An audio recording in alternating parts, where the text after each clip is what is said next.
Grabe. Ang hirap talaga.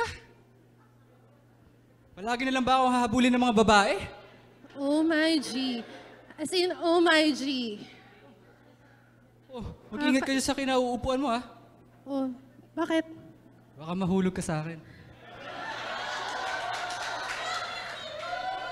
Nakakainis. Oh, Nakakainis. bakit? Grabe na ha. Bakit? As in, oh my G, my friend! Hi! Hi. Why took mo? Tagal mo, sobra. Grabe. Titiis na ako dito, ala. Sorry. Oh, okay ka lang? Well, hindi. Gawin kami ni Wancho.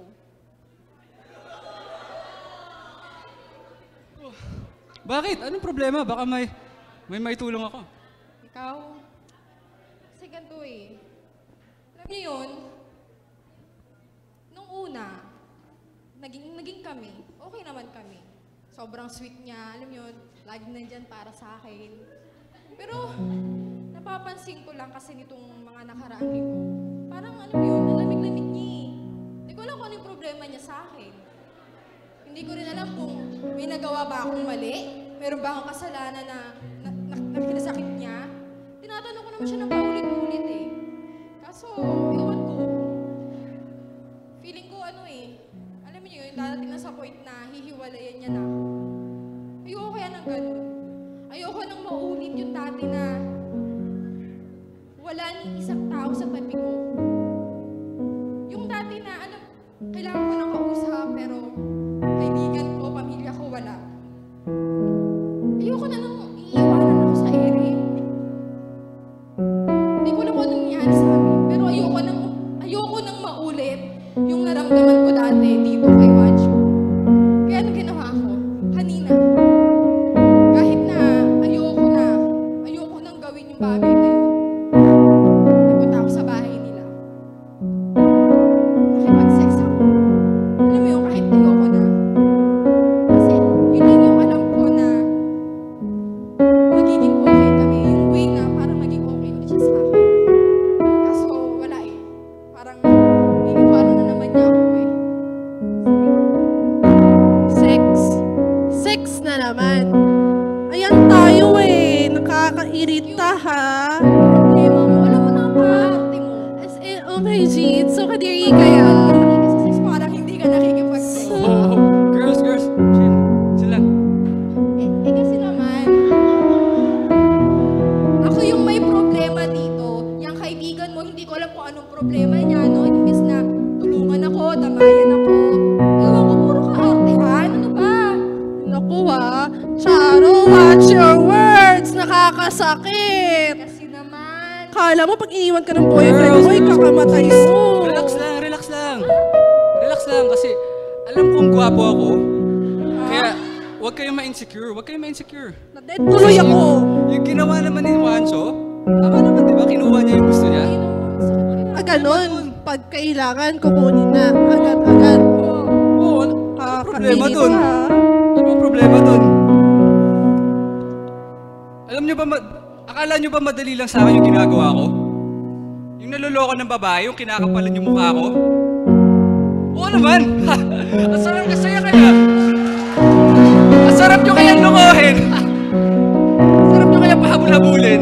Yung parang ginagawa sa akin ng tatay ko dati, yung nagmamakaawa ko para pansinin niya ako, o yung ginagawa sa akin ng mga tropa ko dati, yung pinaglalaroan nila ako, inuubos nila yung pera ko, pero pag kailangan ko na sila, wala na sila dun.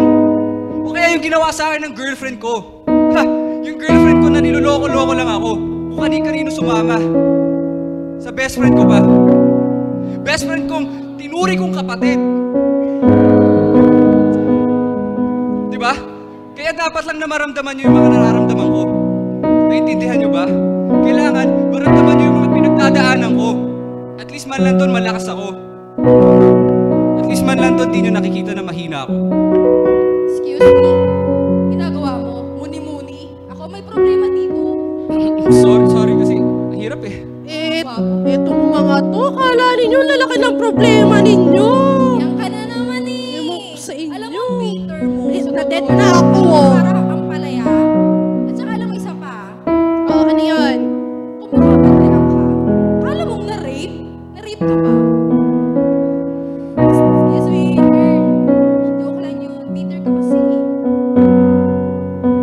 si Daddy na tawag. Dad! Oh, wait, ang hirap mong signal. Sorry, wait lang. Teka lang. Dad! Wait! Hello. Akala ko mag-fishball pa tayo. Ay, Peter eh.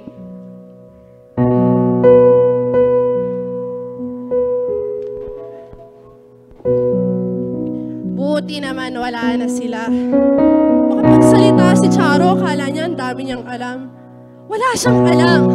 Okay? Na-rape ako, okay? Okay ba yun? Hindi niya alam kung anong pakiramdam nun. Akala niyo mapagsalita siya. Okay, sige, Peter. Peter na, okay, Peter. Ano yun? Okay? Pero sa lahat ng tao nandito sa mundo, ako lang may karapatang maging Peter. Ikaw ba naman? Sabihin mo sa parents mo na ni-rape ka pero hindi naniwala sa'yo. Ikaw ba naman sabihin mo tapos pagtawanan ka na lang.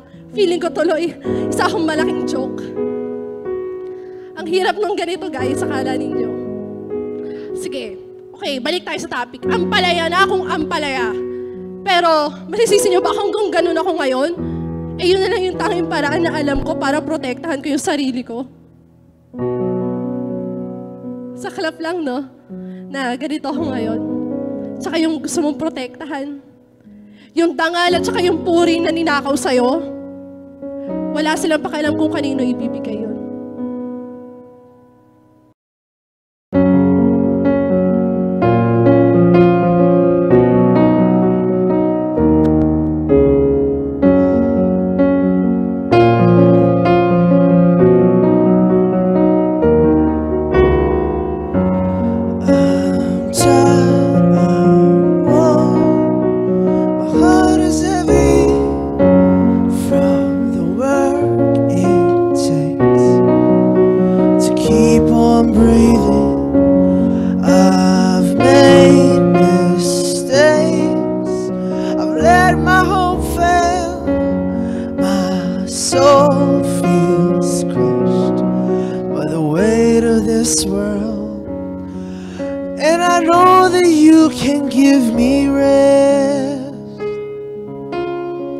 So I cry out with all that I have left.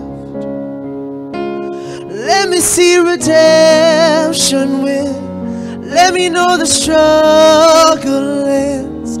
That you can mend a heart that's frail and torn. I wanna know a song can rise from the ashes of a broken life, and all that's dead inside can be reborn. 'Cause I'm one.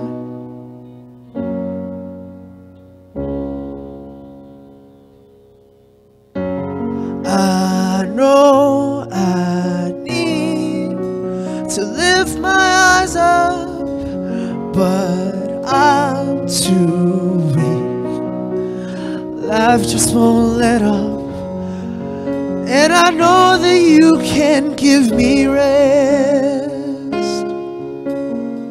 So I cry out with all that I have left.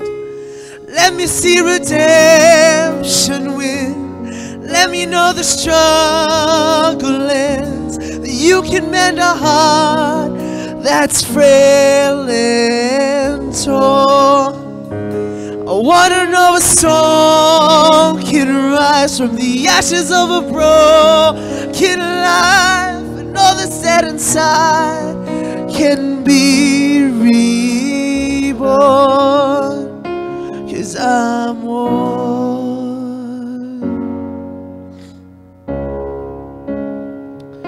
'Cause I'm one.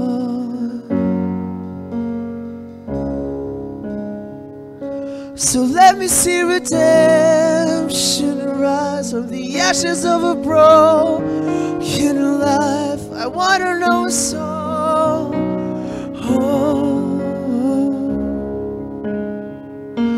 I wanna know a song can rise from the ashes of a broken life. And all that's dead inside can be reborn. 'Cause I'm one, I'm one, 'cause I'm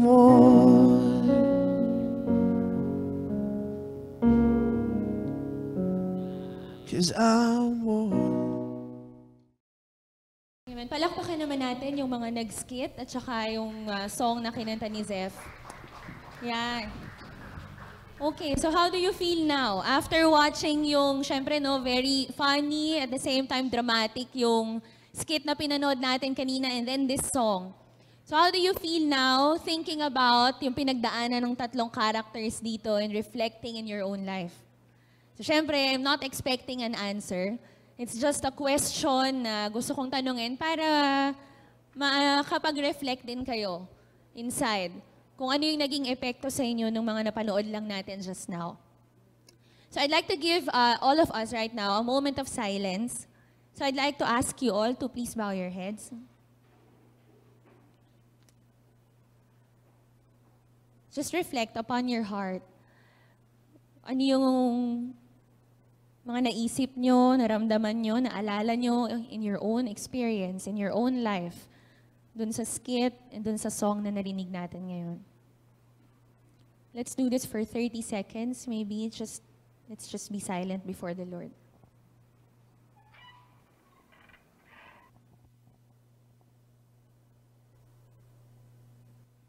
Let us pray. Lord God, we thank you that you have brought us here, Panginoon. Maraming salamat, Lord God, kasi alam ko na meron ka muling sasabihin sa amin, mangungusap ka muli, Lord, sa aming mga puso as we continue with the rest of the program and the rest of the things, Lord, na ituturo mo sa amin. Hayaan mo, Lord God, na maging bukas po ang aming puso sa iyo at na mag-reflect kami, Lord, in our own lives. Alam namin, Panginoon, that this is a fellowship gathering and madalas, Panginoon, naisip namin yung saya, sapat na. Pero Lord, we know, God, that more than the fun and the fellowship, it is your purpose, Lord, to teach our hearts about purity, Lord God. Kaya kami nandito ngayon, Panginoon, about this area ng buhay ng mga kabataan na madalas, Lord God, nagiging source ng struggle namin. So we offer our hearts to you and help us to listen to your voice, O God, so that we may find comfort, encouragement, hope, and new beginnings, Lord God, from you sa hapon na to. Maraming salamat po. This we pray in Jesus' name. Amen. Amen. Amen. Sabi mo nga sa katabi mo, hello. Medyo gising-gisingin mo siya ng konti. Mag-hello ka ng malakas yung medyo masayang hello. Ayan, okay. So para lang sure na nandito na kayo, okay? Kasi syempre no, kahit ako kanina watching the skit, listening to the song, it reminds you of your own life. Tama ba ako? It reminds you of the things na pinagdaanan mo sa sarili mong buhay or yung alam mong pinagdaanan ng mga kaibigan mo. Pero right now, let's go back to the real reason why we're here. Of course, kasama yon, pero merong mga bagay na ituturo pa si Lord sa inyo. So hindi pa tapos. Sabi mo nga sa katabi mo, hindi pa tapos. Kaya ready ka na ba? Ready ka na ba? So we are still on our last installment of our series for February. Anong series natin for February? Love and Sex Redefined. So far, na-redefine na ba ang love at sex sa'yo? Sino sa inyo naka-attend kahit isa doon sa mga nakaraan ng Love and Sex Redefined natin? Yan, okay. So hopefully, no, may redefinition na kayo ng love and sex. And for this afternoon or this night, ang pag-uusapan natin is wow. Sabi mo nga, wow. With feelings, wow. Okay, ano ibig sabihin ng wow? Okay, we're going to talk about the wisdom of waiting. Ang sasagutin nating tanong, why do we need to wait? Paulit-ulit nating naririnig yan. True love waits, etc., etc. Ang waiting daw worth it, ganyan-ganyan. Bakit nga ba?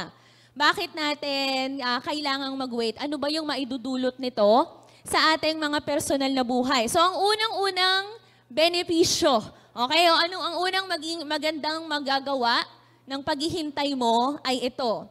Lalabas na siya sa screen right now. Sexual purity? No, not that. Sexual purity prepares you for future intimacy. Okay, sige. Isa pa. Baba niyo pa guys. Huwag kayong matakot. Ayan. Sexual purity prepares you for real intimacy. Sabihin mo nga, real intimacy. Yes, okay. Di ba, hindi ko alam, no? Siguro pagkatapos kong i-explain kung anong ibig sabihin nitong punto na to, kikiligin na kayo pag sinasabi niyo yung mga katagang real intimacy. Kasi nakakakilig talaga yan, no? Of course, sexual purity, we have learned in this series na it is God's calling for all of us. Ang desire talaga ng puso ng Panginoon ay maging pure tayo dahil pure siya. Okay, at gusto niya na ganun din ang mangyari sa atin.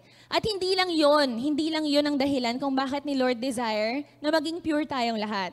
He also desires for us to be pure kasi alam niya yun yung best para sa atin. And part of the reasons why that is best for us is because of our relationship with our future partner in life. Sino sa inyo ang nangangarap balang araw na ikasal sa taong karapat-dapat ng inyong pag-ibig? Taas kamay, yung totoo lang. Yan. So yung mga hindi nagtaas ng kamay, wala kayong pangarap. Wala talaga. Cabinet kayo. Tignan nyo nga kung cabinet yung katabi mo. Kung cabinet yan, wala yang nararamdaman, ayaw niyang makasal someday. Ulit, taas kamay. Sino yung nangangarap? Nangangarap one day, hindi pa naman bukas, one day. One day. Hindi talaga kayo honest. Ayan na, medyo honest na konti sa likod. Yung totoo, isa pang tanong. Sino yung, meron kayong dream, or at least, sige, wag natin sabihin dream kasi parang ang cheesy sa voice, no? Meron kayong prayer. Pinagpe-pray nyo, someday, Lord, sana mahanap ko siya, or mahanap niya ako. Taas kamay yung mga hindi sinungaling. So may sinungaling pa rin talaga, no? Kasi yung hindi lang sinungaling ang nagtaas ng kamay. But anyway, we all have that. Kahit hindi nyo aminin sa akin ngayon, or kahit nahihiya kayo kasi puro kayo boys sa table, so parang ang jahe, no? Kagaya nitong table na to, yan silang apat, no? Parang nagpapakiramdaman sila kung magtataas ng kamay yung isa, tsaka na lang din ako magtataas ng kamay. So okay lang, no? The Lord knows your heart. He hears your prayers every night. So it's okay not to be honest to us. But, alam ko lahat tayo may ganong pangarap. And part of the reasons why kailangan nating maging pure right at this very moment in our lives is because of that dream. It's because of that prayer. Kasi yun ang desire ni Lord para sa'yo at sa future partner mo. I'm reading this book right now. The title of this book is Wait for Me. Rediscovering the Joy of Purity in Romance. So merong sinabi dito yung writer, si Rebecca St. James. Sabi niya, dapat daw kapag merong mga sexual temptations kang kinakaharap, ang iisipin mo lagi, etong tanong na to. What would my future spouse think pag sinabi ko sa kanya na pinaggagawa ko tong mga to? Anong mararamdaman niya kapag nagkakilala na kami at sinabi ko sa kanya na alam mo ba, nung hindi pa kita nakikita, nanonood ako ng pornography lagi pag wala akong kasama sa bahay. Alam mo ba, nung hindi pa kita nakikita, doon sa ex ko, nakipag-sex ako sa kanya, binigay ko lahat, todo bigay, all the way, ganyan. So how would he or she feel? Dapat ngayon pa lang iniisip na natin yon. Because it will affect, yung choices natin ngayon related to our sexual purity will affect our future relationships. And meron akong mga kilalang tao who have fallen into this trap, to the sexual immorality trap, nung time na single pa lang sila, hindi pa sila nag-aasawa, and they were really broken.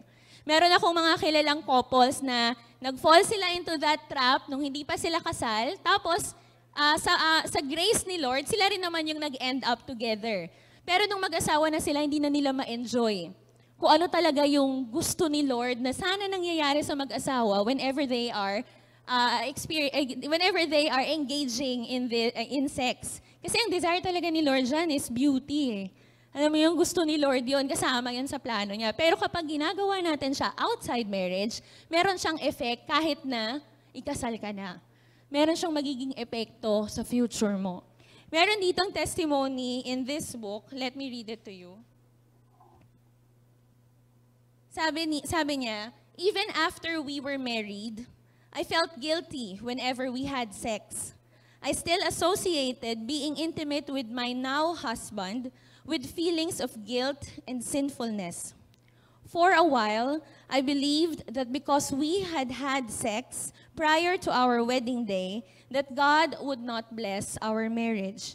So I had a lot of anger, bitterness, and resentment toward my husband. Even though we were equally to blame, I was upset because he allowed it to happen. I really had to work through all this with God and my husband, and it took a long time. So even if dumating ka na sa point na may asawa ka na, o kahit mapangasawa mo pa, kung sino man yung una mong binigyan ng iyong, sinasabi ni Justin kaninang puri at dangal, it will still have an effect in your married life. Magkakaroon man, kasi nasisira niya kung ano talaga yung desire ng Panginoon for your future. So kung kayo ay nangangarap, one day, ngayon pa lang, umpisahan nyo na para pagdating ng pangarap nyo, handa kayo. Hindi yung ngayon, binibigay nyo kung kani-kanino, o kaya binibigay mo sa sarili mo dahil masaya ka kapag ginagawa mo siya mag-isa sa harap ng computer. Tapos pagdating ng panahon na yon, pagsisisihan natin siya. But you know, syempre in the Lord, there is always hope. Amen? Amen? There is always hope in the Lord for those na nagkamali na sa area na to. Merong restoration si Lord doon. Kaya lang meron pa rin consequences kasi. And the reason why we are teaching this to all of you young people right now, kasi ayaw namin or ayaw nating lahat na mangyari yun sa atin pagdating ng tamang panahon.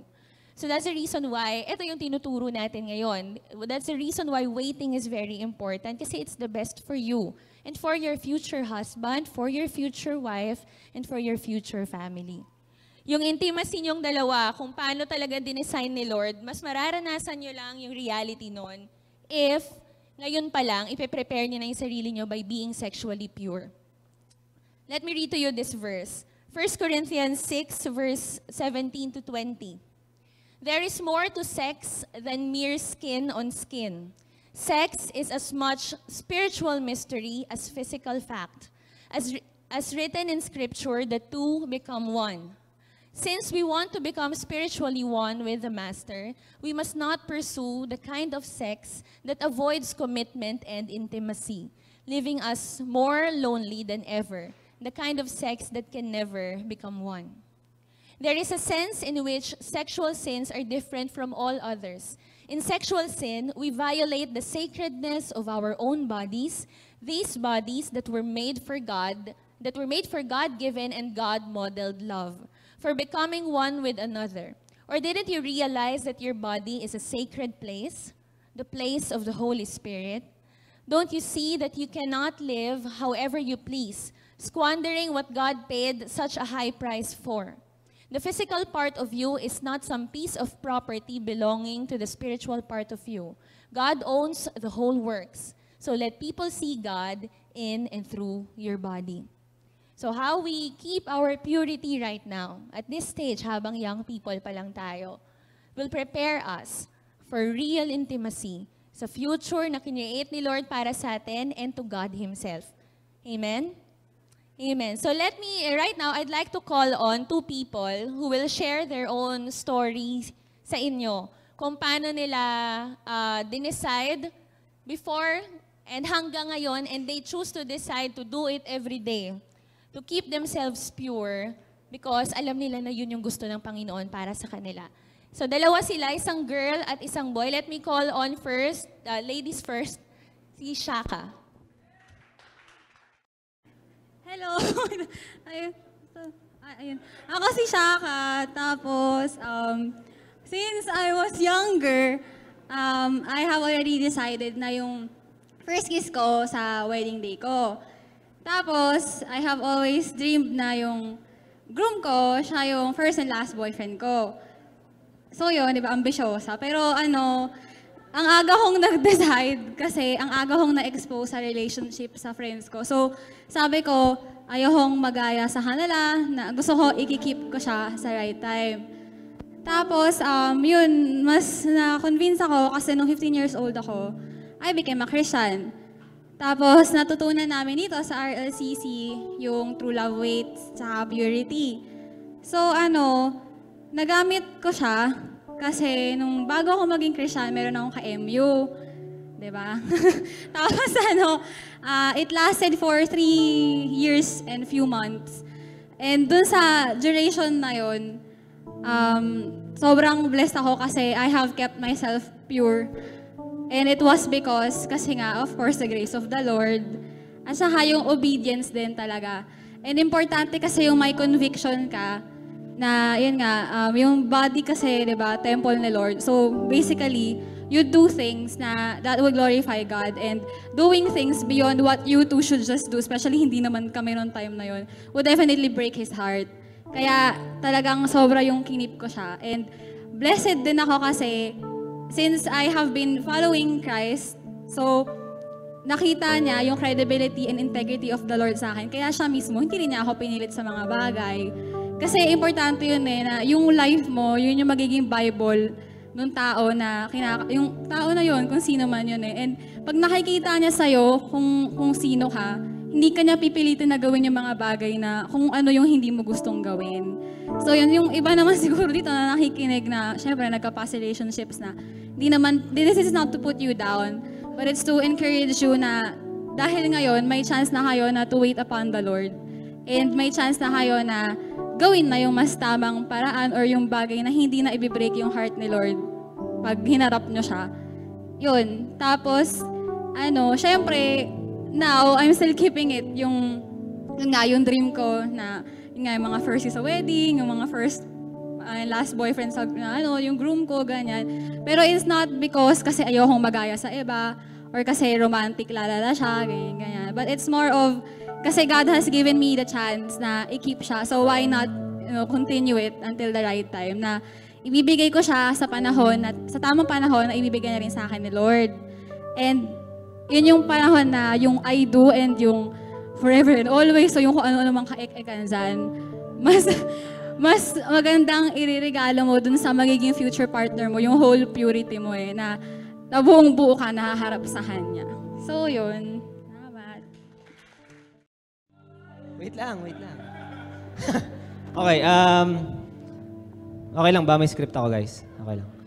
Okay, so medyo English to eh, pero tatagalogin ko muna. Okay, ako po si Cyril. Para sa mga hindi nakakilala sa akin, I see new faces. Hi, welcome to you, welcome to me. Di ba? Welcome to all of us. Okay, like Shaka, ako naman, I've experienced many things before. Bago pa ako maging Christian, I've experienced getting into a relationship na dahil lang sa gusto ko na makita ng mga friends ko, ng mga katropa ko na, si Cyril, stick to, nagka-girlfriend, high school pa lang. Ang gwapo ni Cyril kasi, dami nagkakagusto. Gwapo ni Cyril kasi may girlfriend siya ngayon. Yun yung dahilan kung bakit pumasok ako sa isang relationship when I was in high school. And yung relationship ko na yun, it's a relationship na minadali. Okay? With my girlfriend, we have done things na hindi naman dapat namin gawin muna. And that actually spelled disaster pareha sa buhay namin. Hindi ko alam kung ano yung naging effect nun sa kanya, pero sa akin naging effect nun is very great. Yung impact nun sa life ko very great. And I always have had a hard time na mag-move on do sa mga bagay na yun. So, when I came here, I don't remember the year. I think it's 2009. 2009 ba yun yung Pure Factor Camp? 7. Okay, 2007. Thank you, Franco. Okay, I joined yung Pure Factor Camp and I understood many things, especially when it comes to sexual purity. Okay? And if you're asking if I'm waiting, yes, I am still waiting. Okay? Even though nasa legal na edad naman ako, pero hindi man ako sobrang tanda, guys. Pero I can get into a relationship na actually. But why am I still waiting? Okay? Ito na. Alright. English to, guys, ha? There are many questions about waiting and I can't answer all of them. But perhaps I can answer why wait. Well, I'm waiting because I know God is still at work in my life and I trust God that He knows very well that I'm not yet ready to be the right guy for the right girl. I'm still a work in progress. There are many things in my life that I still need to focus on more than being agog. Alam niyo ba agog? Okay, agag is yung sobrang excited ka, full of interest ka doon sa bagay na yun. Okay, then being agag, getting into a relationship. Important things like my relationships with God, my relationship with my family, with my friends, my habits, my priorities in life, how I spend my time, how I spend my money, what I do with my free time, my choices.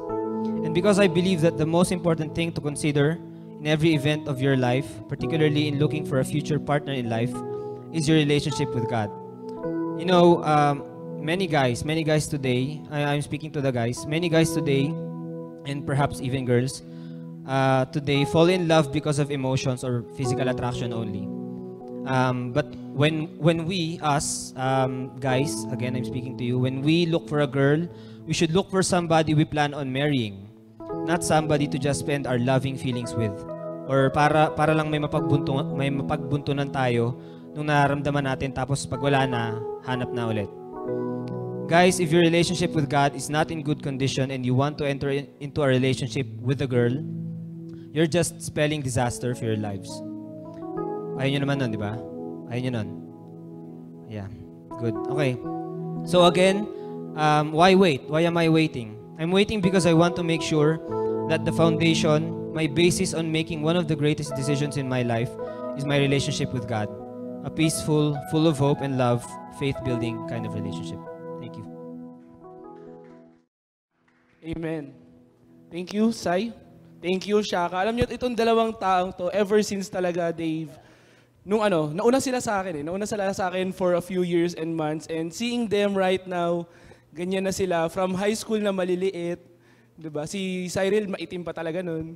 Kasi solar boy. Pero seeing them right now, still waiting, pursuing what God wants for them, really encourages me.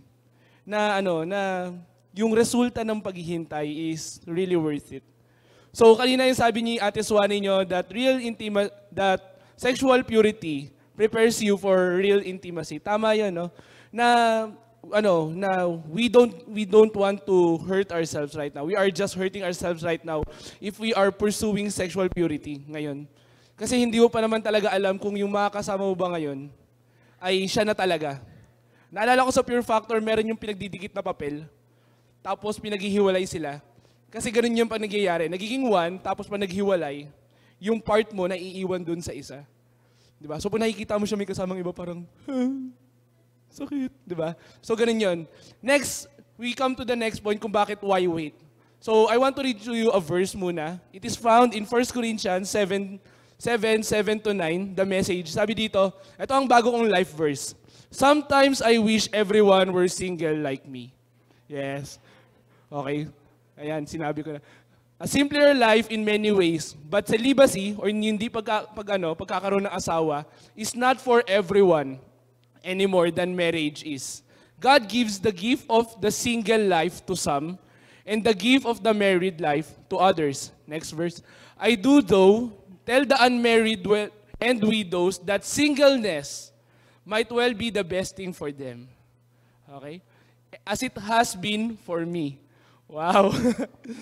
But if they can't manage their desires and emotions, they should by all means go ahead and get married. The difficulties of marriage are preferable by far to a sexually tortured life as a single. So hindi ko sinasabi sa inyo magpakasal kayo kaagad. Diba? Binasa natin itong verse para sabihin sa inyo na ang single life, ang pagiging single ay ang pinakamasayang part para sa akin. Pinakamasayang part ng aking buhay. Kasi when you are single, you are capable of many things. Wala pang magte-text sa'yo kung nasan ka na. Walang magte-text sa'yo kung kumain ka na. Walang magte-text sa'yo na ba't gabi ka na nakauwi. Di ba? Pag single ka, marami kang pwedeng gawin. Di ba? At hindi lang yon, hindi yung pwede yung gawin. Pag single ka, marami kang pwedeng gawin kay Lord. Di ba? Para kay Lord, marami kang pwedeng gawin kung single ka.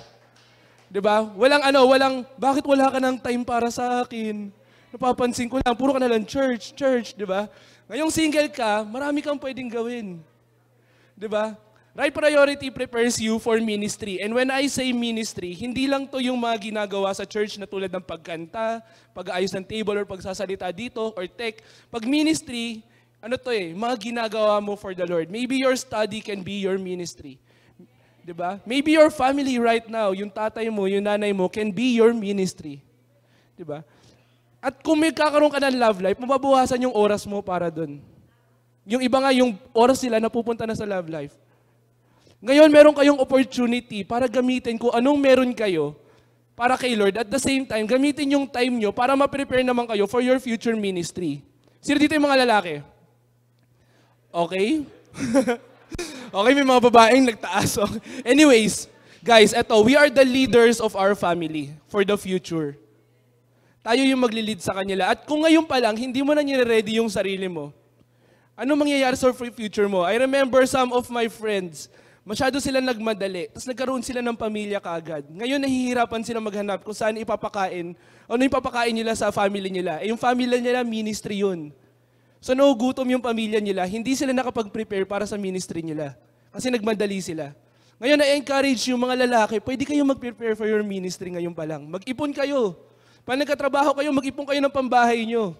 Para pagdating ng time, nag-aasawa kayo, may bahay na kayo, hindi na kayo mag-problema. Amen ba yun? Amen. At the same time, mga babae, mag-prepare din kayo kung paano nyo matutulungan ng mga lalaki. Diba? Alam niyo yun, may role kayo para, alam niyo yun, pag bilang asawa, nandiyan kayo para gabayan ang mga lalaki. Okay? Hindi yung kayo yung maglilid ng pamilya. Gagabayan nyo lang ang mga lalaki.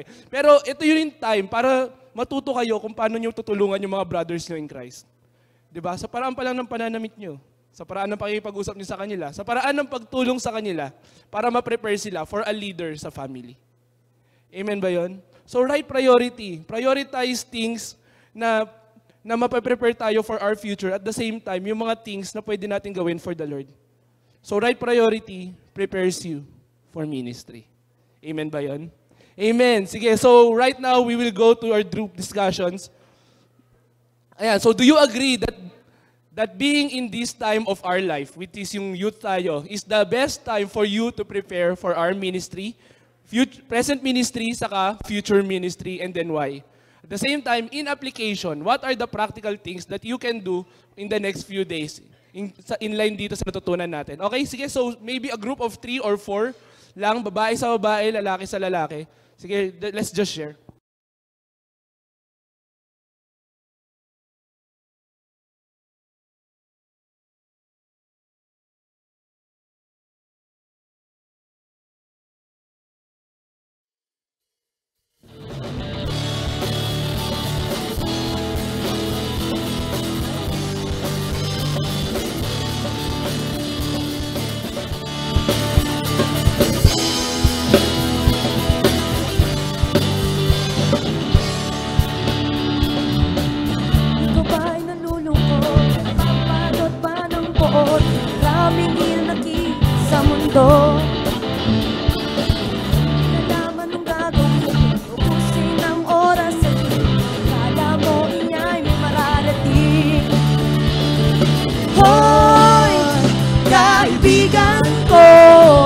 Pakinggan mo mga bulong sa'yo.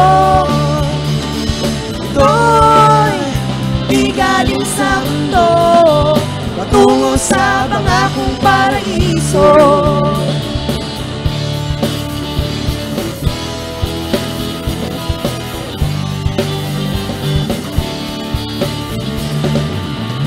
Ang talino mo, diskarte ka mo ng tanong, baka ng lahat kahit papa mo.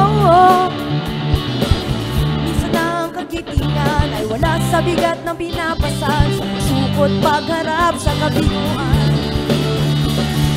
Hoy, kaibigan ko, pakinggan mo mga bulong sa'yo. Ito'y di galing sa mundo, patungo sa pangakong paraiso. Tumatakbong oras, gumising ka at bumangon ka, baka hindi na ikaw ang biktima.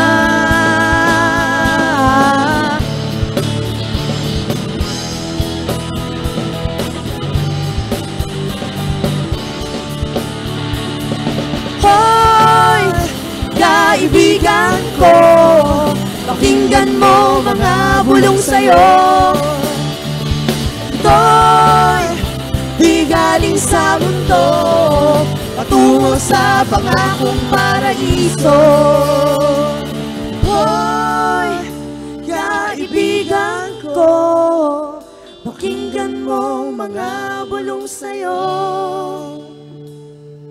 Ito'y di galing sa mundo, patungo sa pangakong paraiso.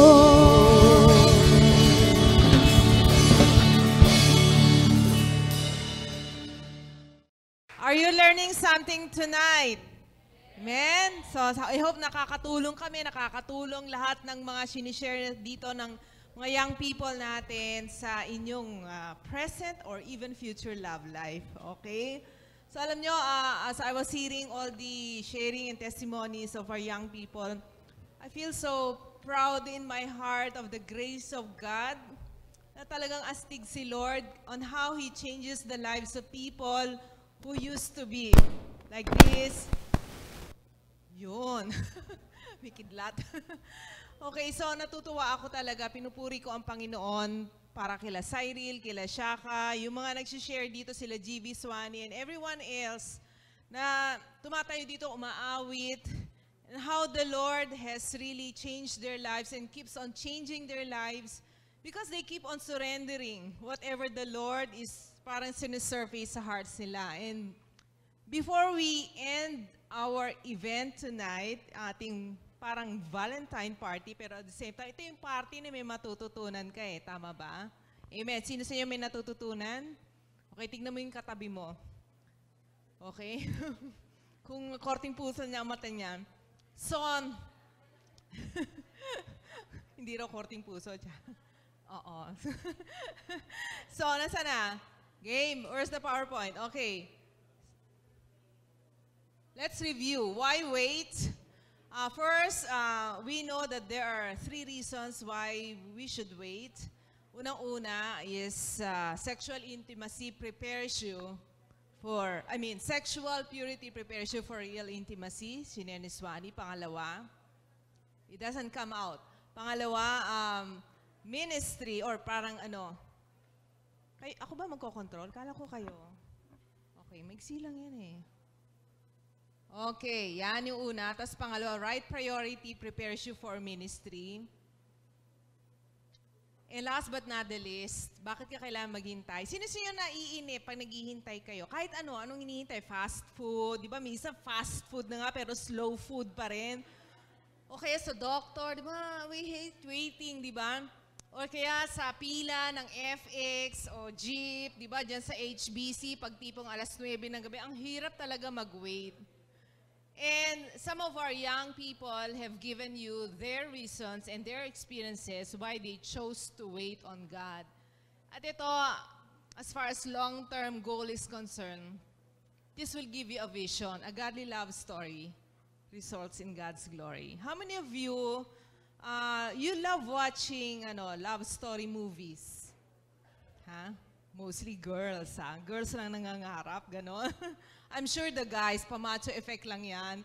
Pero pag nakakapanood yan ng starting over again, iiyak kasi hindi sila nagkatuluyan. Sorry. Ano ba kayo? More than a week na. Manood na kayo. Hello. Minsan nanonood ako. Itong love story na ito talagang one of the love stories na I like kasi it's very fair and realistic. Na there are consequences to your past mistakes and sometimes you cannot undo what you have already done. So, there's a lesson to learn. Kaya nga dito sa Upbeat, we hope and pray na wala kayong pagsisisihan na i-undo nyo later. You wish na you can unlove or undo in the future. Kaya we are proactively preparing you. And a godly love story, whenever we hear one, or we watch one on TV or on movie, talagang inspires us na gusto ko rin maging gano'n. Gusto ko yung magiging future husband or wife ko, yung story namin, worth telling. Sabi nga ni Ate Swan niyo, worth telling and world. Tama ba? Telling. Ayan. So talagang ang effect talagang nakaka-inspire to really wait on God. And this afternoon, evening na, we're gonna watch a very inspiring love story of 2 people Now, poles apart as far as their background is concerned because the girl came from a very parang magulong buhay, not worth marrying kung iisipin mo, or could not have imagined that one day in her life that he would marry somebody who is so holy and he is a pastor. Nakakita siya ng pastor, pero I won't tell you the whole thing, pero let's listen to this very inspiring, godly love story. Sige, let's watch this. So first, I just want to start with, can you tell us a little bit about what you used to do before you gave your life to Christ? I started working when I was 12. I started with a youth-oriented show called Ang TV. Somewhere along the way, maybe around 18, I was advised to change my image. And so because I didn't have Jesus in my life, I didn't know what he did for me, then I said yes to it along with other people who were managing me at that time. And we all thought that it was logical for me to get into that niche because nobody else was doing it. And true enough, after that, I got more famous. So that's what I was doing. I would do sexy films, I would do sexy dances, basically everything that comes with the package. So can you tell us exactly what was the drive that got you into the whole sexy industry? I think the reason behind that for me then, looking back, it's more of if I don't do this now, if I don't change my image now, I'm just gonna fall out of the race. And it's a very competitive business. So if I don't change my image, I'm just gonna be like everybody else. And if I don't stand out, then I'm gonna lose this position. Then if you lose the position, you lose the money, you lose the fame, everything that comes with the package. So obviously you're not in the industry of making sexy movies or taking certain pictures. What was it that brought about this change in your life? Well, of course, only Jesus can make you turn around like that. If you understand what he did for you on the cross, that he died for you, that your sins are forgiven, that's the only time you're gonna have the ability or the strength to say no to all of these things that I would do before. It's when you see God that you get to know who you really are, like what you're doing is actually wrong and that you're being sinful. Can you tell us a little bit about how you came to know the Lord personally? Some of my friends on the set got saved. They got to know the Lord and they would attend church and do Bible study. And then they would ask me to go to Bible study every Wednesday. And I was like, that's so corny. Who goes to a Bible study? You just want to drink. Let's just drink. But they kept on forcing me anyway. But after a while, I would say maybe I would, maybe I wouldn't. I was like that for some time. And then when the show ended, I told them I'm open to it, but not right now. And then when I turned 25, I saw one of them again, and he still was a Christian. He still would attend church. Quietly, he would just give me books to read, and he would play worship songs around me. And then after a while, because I would hang out so much with these people, I would notice a difference in their life. Because I noticed that, I was kind of intrigued. I was looking, but I wouldn't admit it to myself that, I wanted that kind of life. Until one of those days, the appointed days, ordained day of God, wherein I landed in his church, one of the churches. I was tricked into going to a service, and I couldn't understand. When I entered the church, I was like, everyone's raising their hands, worshiping. In my head, I was like, this is so weird. I don't want to ever do this again. I'm just going to sit through the service, and after this, just go home and forget about it. But for some reason, what the preacher was saying caught my attention. It was about the bleeding woman. About the bleeding woman who has been bleeding for 12 years, but then happened to touch the cloak of Jesus and was healed from then on. And I didn't know why, but I felt like crying. So I was like, okay, what's wrong with me? Why do I feel like crying? And then I just felt it. From that moment, something opened, like my heart opened. Like I was more willing to listen to my friends. And then eventually I got the Bible. I started reading the Bible. And then I was introduced to more and more Christian friends. And after that, I just one time that I attended the service, I just raised my hand and said I wanted to surrender my life to Jesus. So Rika, can you tell us a little bit about some of the changes that took place in your life after coming to know Christ? I think one of the first few things that I felt like I had a desire to change about me was the way I lived personally. Like, I would always be after work, I would always go out and drink with my friends, or if I don't have friends who are available for the moment, I would just buy alcohol and do it at home. And I kept on praying day and night that, you know, God, just take away the desire to smoke or to sin, take it away from me. And eventually it just happened. It just went away. What were some of the changes that you took in your own dress after coming to know the Lord?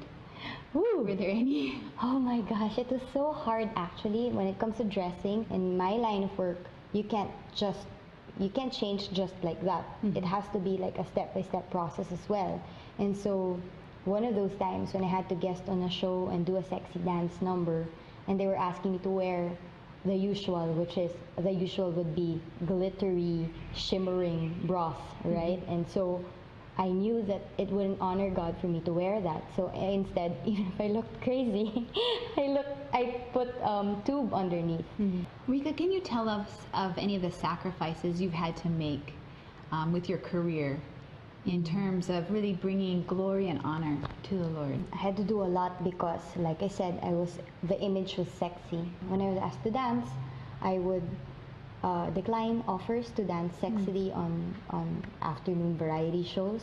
But aside from that, I think the most memorable one would be when I realized that I was still under contract for bench body. I realized that, you know, this is wrong.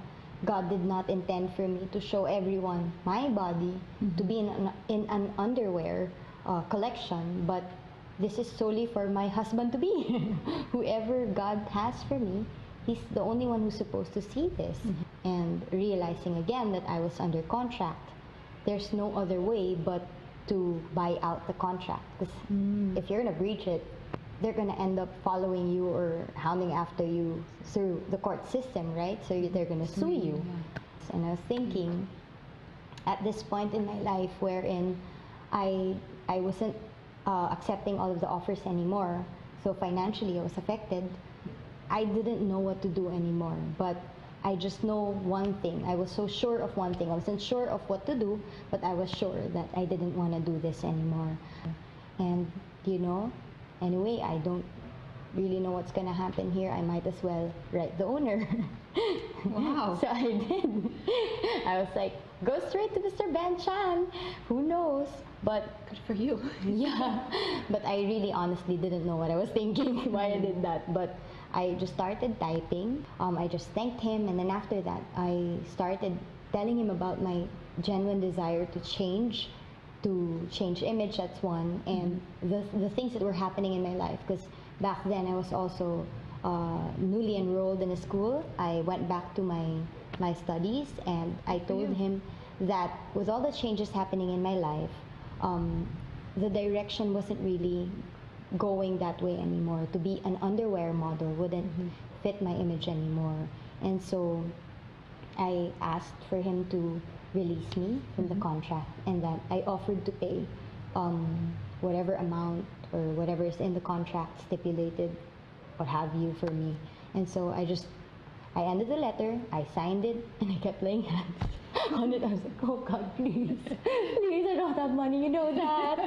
And so I was really, really nervous. But anyway, I sent it. 2 days after, the right-hand man of Mr. Ben Chan called me and asked me, so just choose, well, which of our products? And I was like, why are you making me choose? And then she's like, no, because you wrote Mr. Ben Chan a letter, right? So you just choose. Your contract says that you're our model for apparel and underwear, the body collection. So just change it with something else, replace it with something else. It was so quick, that's why I wasn't prepared. And then plus the fact that when she said choose, I was just so amazed that I didn't hear her say that she was gonna sue me or like run after me, or that even worse, that Ben Chan is mad at me. But they were so gracious. They just told me to replace it with something else so I can fulfill my duties in the contract. When God gave me the blessing, He added no trouble to it. And I was like, wow, this is how you work. It's painless. It's so neat to see how you used, your faith in God, your choice to really be holy and really step away from, doing those kind of things, especially with bench body. Because I'm sure the tendency is, we come to know the Lord, but then we kind of say, okay, Lord, I'll give you part of my life. Right. But then we don't give God everything. And so that's what I really want these ladies to hear, is that when you allow God to become a part of you, dwell in you, it affects everything. It's not just an internal change, it's an external change. So with your life after you came to know the Lord, there's changes. Can you tell us a little bit about, the change, and did that help in you meeting your husband? Okay, yes. By being sexy or by attracting the opposite sex in a very physical manner, it's going to be easier, or that, I mean, you're going to end up with someone if you're sexy, right? Right. But you just don't know how that person's going to treat you. Right. If you're all body to this person, then he's not going to care about the way you think, the way your emotions. He's not even going to care for that. Let's put it this way, very simple. If you're ungodly, then you're more or less, you're going to attract an ungodly man. The way you dress or the way you carry yourself actually sends a message, and it speaks to the person about how you want to be treated, right? And so because I would wear stuff that are, they wouldn't think of, respecting me, stuff that didn't send the correct message of I want respect, or I'm pure and holy. It just didn't send that. So naturally, the men that I attracted were ungodly as well. Rika, we've heard a lot about the changes in your life, and you were saying that, many times when we're ungodly, those are the kinds of people we're going to attract. Yeah. And we haven't been able to hear about your love story, but can you tell us a little bit about, once you experienced that changed life, you attracted... Yes, a pastor. Amazing. It's just so crazy. No matter how many times I think about it, it's just something that only God can do. If it's dependent on my past, then I wouldn't be deserving the kind of husband that I have right now, right? But because of what Jesus did for me on the cross, I can live a beautiful life with my really godly husband. It's just amazing. I can't put it into words how someone would remind so much of the love of God also to you. And that's the kind of man that you would want, right? So, and that's who Joe is in my life right now. That's a great point, I think, for all the single women, to just remind themselves that it starts too with the way they clothe themselves, because first impressions do matter. Yes. They do, right? Yes. They really do. Rika, thank you so much for taking your time and this opportunity to bless all of us. It's been beautiful to see your heart and to see how God has really transformed you into His likeness. And I'm so excited to see what God has for your future, and for your future with your husband, with Joseph. So thank you again so much for your time. This has been such a blessing to get to know you.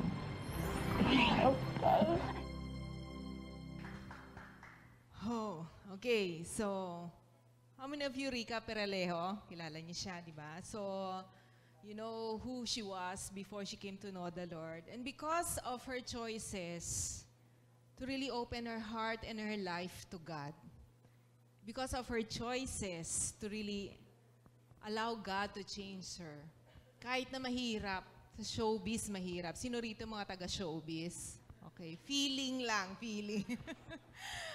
I can just imagine the pressure nung sa bench model siya ng underwear, so she has to say no, pero the Lord spoke to the heart of Benchan and just gave her a favor to choose any of the products of the bench na pwede niya pang imo. So hindi siya nawala ng trabaho. Ang galing, no? Tapos, nag-change na rin yung pag-iisip niya tungkol sa sarili niya na dati, yes, it's easier to get a man if you're sexy, beautiful, pero now, sabi niya ganon, if I'm like that, then the man that that will be attracted to her will be a man who only loves her body. So, that's not a good man, di ba? So, bottom line, how many of you would love is praying talaga. To have a godly love story na worth telling and world telling. And it's really giving glory to God by the time you say, I do in front of the altar. Sino siya nagpipray na ganon? Yung inspire the young generation. Di ba, pag lumakad ka sa altar, walang kasamang hiya, walang kasamang parang guilt, walang ganon. Wala yung isamang, nako, patay, may nabuntis ako, no? E ngayon parang mga ganon, mga kwentong masalimuot, di ba? Maganda yung isang love story. Talagang nag-wait ka talaga. And waiting involves, hindi yung passive na waiting na nakanganga ka lang, wala kang ginagawa. Katulad ng sinabi ni Jeeve at ni Swan, you're doing something, di ba? You're cooperating with God as He reveals His will for you. It's really worth waiting. Amen? Amen. So, bottom line, the wisdom of waiting brings wow to your future vow. Sabihin nga natin, let's read this together. The wisdom of waiting brings wow to your future vow. Amen? Siguro very few lang dito may gift of celibacy, pero siguro most of you, when that time comes, wow, pag yung bang, ay, ang sarap magkasal ng isang babae at lalaki na alam namin they have really waited upon the Lord and they have prepared themselves to become the right people for each other for the glory of God. Amen? So when you see a beautiful girl, pero hindi pa tamang oras at hindi ka pa rin handa, anong sasabihin mo? Wow! Pag nakakita ka ng pogi, kasing pogi ni Paul, ni Cyril, ni GB, pero nag-aaral ka pa, mahalang tuition, ano sasabihin mo? Ayan. So, tandaan niya, wisdom of waiting. Now, we're gonna hear a song which is gonna inspire us to really wait on the Lord. Okay, habang kinakanta ko tong kanta na to, imagine niyo na I'm just an ate, which I know I am, no, to most of you, singing this song to you and encouraging you with the lyrics of the song, okay? Okay? So, sige, if you know the song, you can sing along because I know na this is a song na will really inspire us to wow our future vows in the future.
Meron bang naiinip dyan? Tandaan, kung hindi hinog, hindi matamis.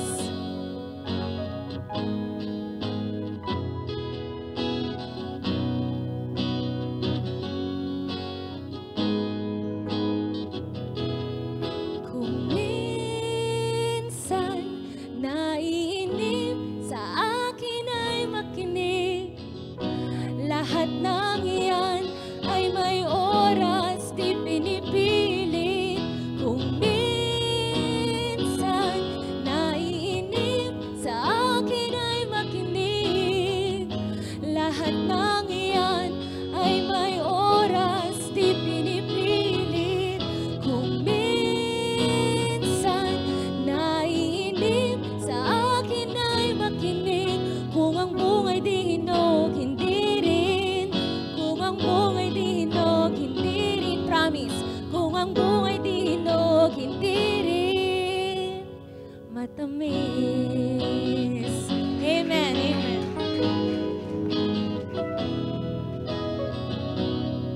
And, Swan, samahan mo ako dito. Okay. So ngayon, may bibigay sa inyong papel. Para matandaan niyo itong araw na ito, na tinuruan kayo ng Panginoon tungkol sa paghihintay. You will write a love letter. Okay? To God and to your future spouse. A promise na you will really wait. And you will do this. Kunyari, hindi muna ako magbo-boyfriend ngayon. Hindi muna ako ganito or mag-aaral ako maigi. Pa ba yung mga pwede nilang gawin? So, I will get to know the Lord first in my life. Para pag nakita na kita, handa na yung puso ko na ibigay ng buong buo yung pagmamahal. Na hindi pagmamahal na selfish, kundi pagmamahal na unconditional coming from the Lord.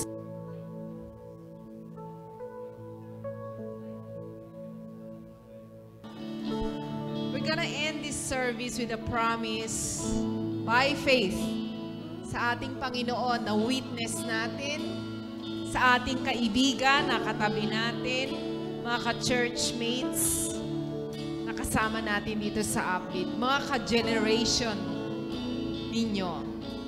No matter how young or college ka na ba, young pro ka na ba, o high school ka ba, it's worth waiting for the love story na ginagawa na ni Lord.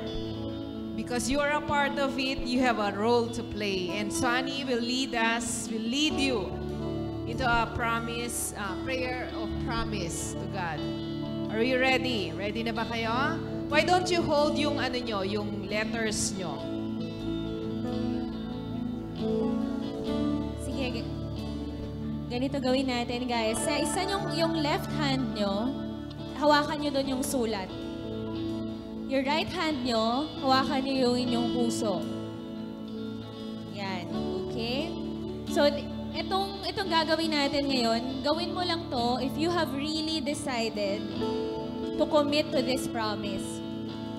Okay, kung ayaw mo at hindi mo talaga kaya o nahihirapan ka o wala kang faith na gusto mo tong gawin, walang pilitan.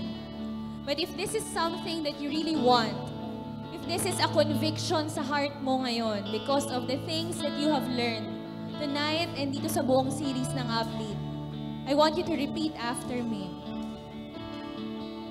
I promise na habang single ako, gagamitin ko ang aking buhay para kilalanin si Lord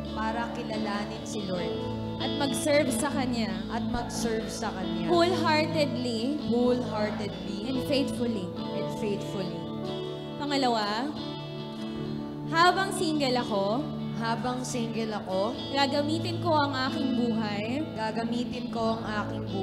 upang mahalin ang aking mga magulang, mga kapatid, mga kamag-anak, para pagsilbihan sila, respetuhin, at iparamdam sa kanila kung gaano sila kamahal ni Lord. Pangatlo, habang single ako, at ako ay estudyante, uubusin ko ang oras ko sa tamang paraan, sa pamamagitan ng pagpasok sa eskwelahan araw-araw, nang hindi pagkakat ng classes, at ng pag-aaral ng mabuti, para mag-glorify ko si Lord. Hanggang makagraduate ako. Yehe! Panghuli sa lahat, habang single ako, aalagaan ko ang aking katawan. Because I believe that I am called to be pure. And I will be pure. Haharap ako sa altar na alam ko na sinave ko yung sarili ko para sa taong pinrepare ni Lord para sa akin. I will say no to sexual temptation. By faith, I will say no sa mga tao who will lead me to sexual immorality. I will keep myself pure. And I will try my best by faith. To give my first kiss. If hindi mo pa nabibigay. And to give my next kiss. Kung nabigay mo na sa iba. To the one person that God has prepared for me. This is my prayer and my promise. In Jesus' name, amen.